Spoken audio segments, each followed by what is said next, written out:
Muy buenos días a todos y bienvenidos un viernes más, 10 de noviembre de 2023, en este episodio que es el número 105 de Pregunta a Jorge. Hoy vamos a dedicar un episodio especial para hablar en este sentido sobre la incapacidad que te pueden reconocer, la incapacidad permanente que te pueden reconocer cuando hablamos de trabajos de esfuerzo físico. ¿De acuerdo? Esos trabajos que requieren esfuerzo, ¿cuál es la incapacidad más probable que os pueden reconocer? Como siempre, y antes de empezar el vídeo, si os gusta este tipo de vídeos, os pido que le deis al me gusta, que os suscribáis al canal si aún no sois suscriptores y que le deis a la campana para que de esta forma podamos notificaros de todos los nuevos vídeos que vamos publicando en el canal. Bien, dicho esto, vamos a hablar sobre como os decía, ¿no? Sobre esos trabajos de esfuerzo, qué incapacidad se puede reconocer. Lo primero que debemos saber es que el grado más probable de que nos reconozcan una incapacidad permanente en un trabajo físico es la incapacidad permanente total. De hecho, la incapacidad permanente total para la profesión habitual es el grado que más se reconoce porcentualmente. El grado que más se reconocen son incapacidades totales, luego vendría la absoluta, luego vendrían las parciales y luego vendría la gran invalidez. A nivel de volumen, este sería el número de porcentaje. Y hay que saber que muchísimas, la gran mayoría, se reconocen esa incapacidad total para la profesión habitual. Es decir, que no puedes hacer ni tu profesión habitual ni tampoco profesiones que tengan los mismos requerimientos físicos o mentales que la profesión para la cual nos han reconocido la incapacidad permanente. Bien, dicho esto, y centrándonos en las profesiones de esfuerzo, tenemos que tener en cuenta que la incapacidad permanente, cuando hablamos de la profesión habitual, esta total, ¿no? En un esfuerzo físico, lo que se mira es básicamente que no puedes realizar las tareas esenciales de esa profesión. No todas las tareas, es decir, a lo mejor hay algunas de las tareas de esa profesión o de esa categoría profesional que no puedes hacer, pero hay otras que sí que las puedes hacer. No es necesario que no puedes hacer ninguna de ellas, sino las que son esenciales. Y eso es muy importante para ver cuál es el concepto de tarea esencial de esa profesión. Y para ello siempre nos vamos a ayudar de la guía de valoración profesional del INS. Es una guía que está publicada por el INS, cada X años la van publicando, pero para que os hagáis una idea es un documento que lo podéis encontrar público en Internet, en Google e incluso en la página web de la Seguridad Social. Si buscáis en Google Guía Valoración INS, ahí os podéis descargar esta guía. Es un documento donde hay más de 1000 páginas y donde están la gran mayoría de profesiones, de ocupaciones, y en ese sentido dentro de cada ocupación pues hay profesiones, ¿vale? Entonces, en esta guía hay una ficha que nos dice cuál es nuestro Código Nacional de Ocupación, nuestro CNO, que es un acrónimo, y en este CNO nos dice pues el grado de requerimiento físico o mental de una profesión, ¿de acuerdo? Y nos lo divide en la parte física por secciones, ¿no? Pues nos puede decir la mano, el codo, las extremidades superiores, inferiores, nos puede decir pues de muñeca, nos puede decir también si tenemos que estar mucho tiempo sentado o de pie en nuestra profesión, si cogemos peso o no. Entonces todo esto nos lo dice este CNO y a partir de ahí va del grado 1 hasta el 4. ¿De acuerdo? El 1 es que tiene muy poco requerimiento y el 4 es que es mucho. Por ejemplo, imaginaos que es una profesión de administrativo, ¿no? De oficina. Pues esta tendrá que el grado de sedestación, de estar sentado, será 4, ¿vale? Será el más grande dentro de ese apartado. Y en cambio, el grado de estar de pie, de la bipedestación, pues sería 1, porque sería muy poco, sobre 4. Cuando nos vamos a profesiones físicas, queremos decir que normalmente el hecho de estar en movimiento, de estar de pie, de coger peso y de esfuerzo físico en general, estamos hablando de profesiones que tienen 3 o 4, ¿de acuerdo? Dentro de esta guía de valoración. ¿De acuerdo? Entonces, las que sean de 1 o 2 tienen menos exigencia física y va a ser más difícil que te puedan reconocer una incapacidad cuando hablamos de una profesión física. Lo digo porque a veces hay profesiones que, pese a que son físicas, no son tan consideradas tan físicas, según esta guía de evaluación profesional. Aunque también admite prueba en contrario. ¿Quiere decir esto? Que nosotros, pese a que diga esto, la guía de evaluación profesional nos dé un 2, nosotros podemos acreditar que nuestra profesión sí que es más exigente físicamente de lo que se dice en esa guía, ¿eh? No es algo que sea fijo y demás, pero nos ayuda mucho, tanto a los abogados como a los jueces, como a los valoradores, para entender, en este caso, pues, qué exigencias puede tener una profesión en concreto, ¿de acuerdo? Por lo tanto, y ya para acabar esta sección, lo que sería muy importante sería que supiéramos cuál es nuestro CNO, que tengamos muy clara cuáles son esas limitaciones funcionales que nos provoca la enfermedad o lesión que padecemos, y a partir de ahí, pues deberíamos determinar si pues, se puede reconocer o no un grado de incapacidad permanente. Muy bien, y dicho esto, vamos a empezar con las preguntas que nos habéis formulado, que es la parte más interesante del vídeo. Y en este sentido, como siempre, antes de empezarlas, os presento, como siempre, en un vídeo de Patty en el que os explica qué es nuestro servicio estrella, que es el servicio de Premium. Así que dentro vídeo. Si te ha parecido interesante esta charla de Jorge, debes saber que haciéndote suscriptor Premium podrás acceder a directos mucho más completos cada semana de 45 minutos de duración y donde además podrás participar. De hecho, incluso los temas de estos directos colaborativos son elegidos por los propios suscriptores Premium. Recuerda que CanMine Premium es un servicio por el que puedes disfrutar de consultas ilimitadas con tu abogado online, descuentos en nuestros servicios legales y otras ventajas de las que puedes informarte en canmineabogados.com/premium.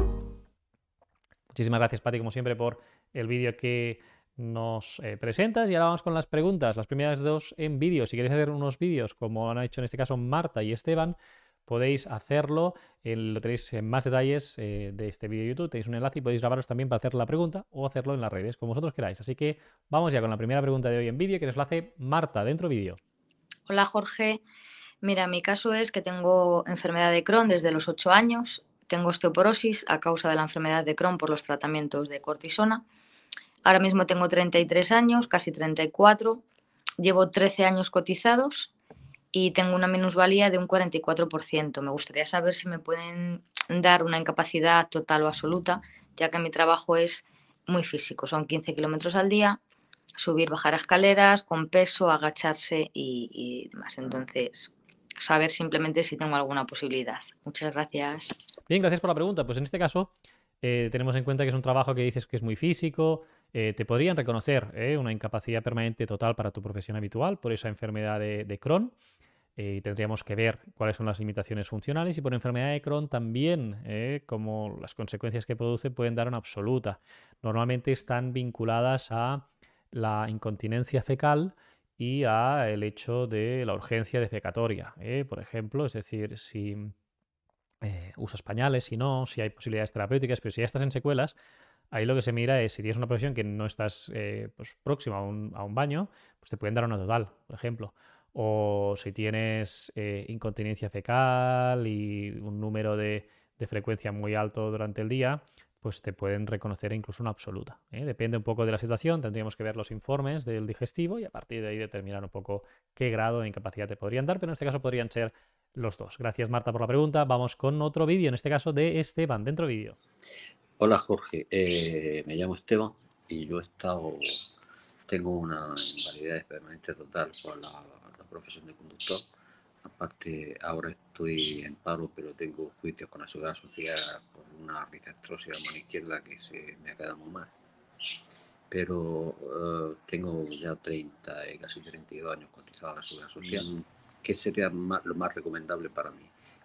Solicitar la invalidez permanente cualificada de esa invalidez que tengo desde el año 1997, que equivale a 437 euros, o solicitar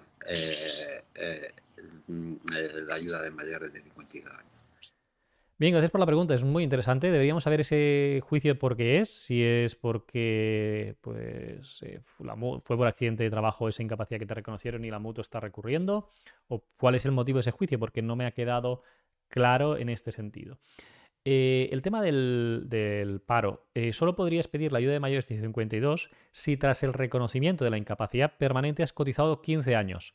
Si no, no lo podrías solicitar. Esto es importante tenerlo en cuenta, porque hay personas que se piensan que sí, pero si no has cotizado 15 años después del reconocimiento de la primera incapacidad, no lo cumplirías, porque los años cotizados que tienes se han utilizado para el reconocimiento de la pensión y por lo tanto no sería posible acceder a este subsidio para mayores. Sí para el paro, pero no para el subsidio de mayores. Y por lo tanto seguramente lo mejor sería, Esteban, en este caso, que es el más probable también, es que solicites el incremento para la IPT cualificada. Gracias por la pregunta. Vamos ahora con preguntas de texto. Tenemos por aquí en YouTube a María Belén Garrido, que ha preguntado lo siguiente: soy camarera de pisos y el reumatólogo ha puesto en su informe que por la fibromialgia severa de 18 puntos, epicondilitis en ambos codos y deformación de rodillas no puedo coger peso ni subir escaleras. ¿Tengo posibilidad de una incapacidad?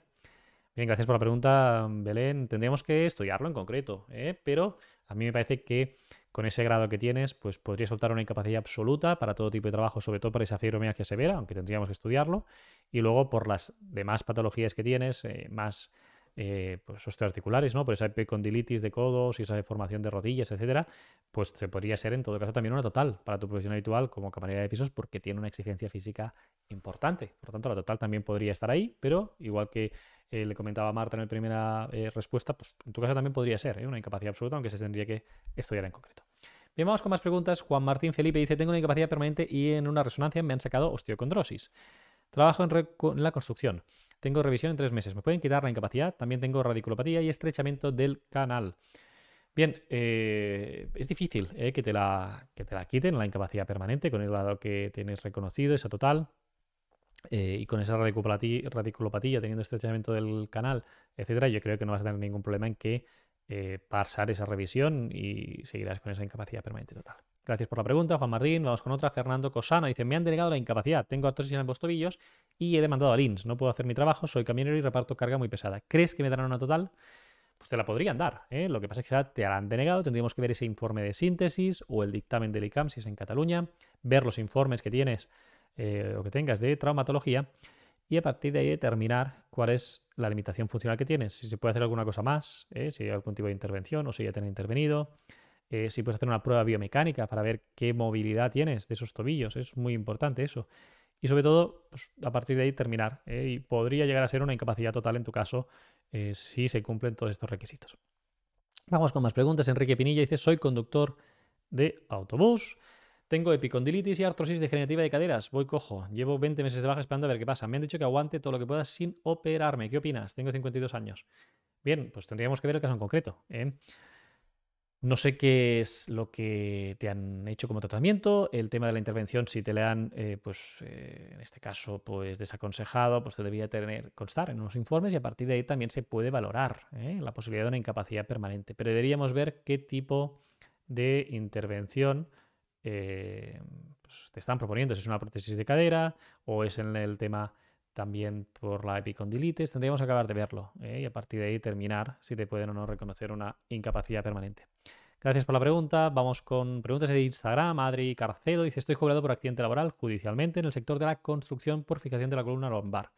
¿Podría ponerme delegado de fútbol para entrenar a niños sin cobrar nada y sin estar asegurado? Avisé por escrito al INS. A ver, yo creo que sí, es compatible. Evidentemente, lo que no puedes hacer es esfuerzos físicos, agacharte, coger peso, etcétera, por esa fijación que tienes al nivel lumbar. Pero evidentemente, ser delegado de fútbol en el que pues, estás gestionando pues eso, trabajo con niños y demás, creo que es plenamente compatible y no deberías tener ningún problema con la seguridad social y no es necesario tampoco avisar a la seguridad social porque, entre otras cosas, no va a suponer en este sentido una afiliación a la seguridad social porque no es retribuido y no es necesario que se comunique. Así que yo seguiría adelante con ello y no creo que tengas absolutamente ningún tipo de problema. Vamos con otra pregunta que quedó pendiente de la semana pasada, que nos dijo María Cazorro lo siguiente: mi trabajo es de esfuerzo. Hace 7 años el comité de empresa y mi empresa firmaron un cuadrante. Ahora se dan cuenta que al ser por turnos a algunos trabajadores nos faltan 3 o 4 días para cumplir con las horas máximas por convenio. ¿Puedo pedir los días que faltan ahora? Bien, tendríamos que verlo esto, pero si es una reclamación salarial por esos días, se podría hacer, siempre y cuando no te haya transcurrido más de un año desde cuando tocaría, ¿vale? Pero tendríamos que ver en concreto cuánto tiempo ha pasado y si se han hecho esas horas de más, pues se podría reclamar siempre y cuando estén dentro del último año. Más preguntas. En Facebook, Jordi Blanco dice: con doble operación cervical y 2 placas, trabajo de jardinería con maquinaria pesada, ¿puedo solicitar una incapacidad? Tengo por ahora una minusvalía del 33%. ¿Sería compatible? Sí, es totalmente compatible la incapacidad permanente con el grado de discapacidad. Y en cuanto a la posibilidad, pues yo creo que sí. Evidentemente, con una intervención cervical tendríamos que ver cómo has quedado, las secuelas, qué tratamiento tienes, etcétera. Pero se podría valorar una incapacidad total para tu profesión habitual, pues podría ser muy probable. Y vamos con la última. Virginia Crende dice: me dieron una total por lupus para mi profesión de fisioterapeuta.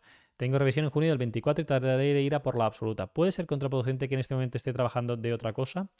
Pues sí, Virginia, es contraproducente porque al final, si pides una absoluta y estás trabajando en otro trabajo, pues se entiende que tienes capacidad residual para trabajar y por lo tanto es más difícil que te puedan reconocer una absoluta. El consejo en todo caso es que pues la puedas estar de baja, y el lupus se reconoce una absoluta normalmente cuando la frecuencia de los brotes es muy recurrente. Ese sería un poco el argumento para poder solicitar la incapacidad absoluta, o si hay afectación de órgano vital a nivel pulmonar, o de corazón o de hígado. Eso sería un poco lo más importante en estos casos. Muchísimas gracias, Virginia, por la pregunta, y como siempre nos despedimos con los agradecimientos. Antonio María Sánchez dice: gracias por contestarme en el programa anterior. Freud dice: gracias por explicar también todo lo referente a lo laboral. Y Valentina Nebreda dice: os visitaré para ampliar información. Saludos. En definitiva, muchísimas gracias a todos vosotros por estar aquí un viernes más. Os deseo un feliz fin de semana y nos vemos la semana que viene aquí con nuevos vídeos pensados especialmente para todos vosotros. Un abrazo.